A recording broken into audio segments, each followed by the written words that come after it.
എന്റെ പ്രതിസന്ധിയല്ലേ എന്നെ കർത്താവിന്റെ മുമ്പിൽ എത്തിച്ചേ. എന്റെ വെല്ലുവിളിയല്ലേ എന്നെ യേശുവിന്റെ മുമ്പിൽ എത്തിച്ചേ. എന്റെ ജീവിതത്തിലെ തകർച്ചകളും പാപങ്ങളും അല്ലേ ഈ യേശുവിനെ കാണാനുള്ള അവസരം എനിക്ക് തന്നത്. അങ്ങനാണെങ്കിൽ എല്ലാ തോൽവികൾക്കും നന്ദി. നിന്റെ മുഖം കാണുവാൻ അത് നിമിത്തമായി. എല്ലാ പരാജയങ്ങൾക്കും നന്ദി, നിന്നെ അടുത്തറിയാൻ അത് കാരണമായി.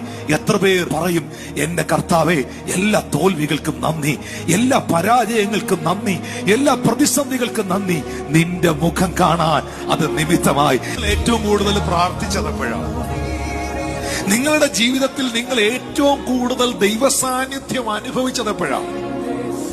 നിങ്ങളുടെ ഭയങ്കര സന്തോഷത്തിന്റെ വേളകളിലാണോ? നിങ്ങളുടെ പ്രതിസന്ധികളിലാണോ? നിങ്ങൾ ഏറ്റവും കൂടുതൽ തമ്പുരാന്റെ മുമ്പിൽ ചെന്ന് നിന്ന് പൊട്ടിക്കരഞ്ഞ് കണ്ണിൽ നിന്ന് ചൂടുള്ള കണ്ണുനീര് നിങ്ങളുടെ ബൈബിളിന്റെ മേളിൽ വീണതെപ്പോഴാ?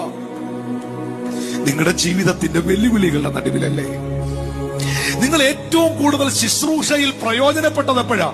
നിങ്ങളുടെ ജീവിതത്തിലെ ഏറ്റവും ചൂടേറിയ അനുഭവത്തിന്റെ നടുവിലല്ലേ? നിങ്ങൾ ഏറ്റവും കൂടുതൽ പ്ലാറ്റ്ഫോമുകളിൽ കത്തി ജ്വലിച്ചതെപ്പോഴാ? നിങ്ങളുടെ ജീവിതത്തിലെ ഏറ്റവും പ്രതികൂലത്തിന്റെ നിമിഷങ്ങളിലല്ലേ? അങ്ങനെയാണെങ്കിൽ ആ കരങ്ങൾ ഉയർത്തി പറയാം, അപ്പാ, എല്ലാ തോൽവികൾക്കും നന്ദി, നിന്റെ മുഖം കാണാൻ അത് നിമിത്തമായി. എല്ലാ കണ്ണുനീരിനും നന്ദി കർത്താവും, നന്ദി, നിന്റെ സാന്നിധ്യം അറിയാനിടയാ.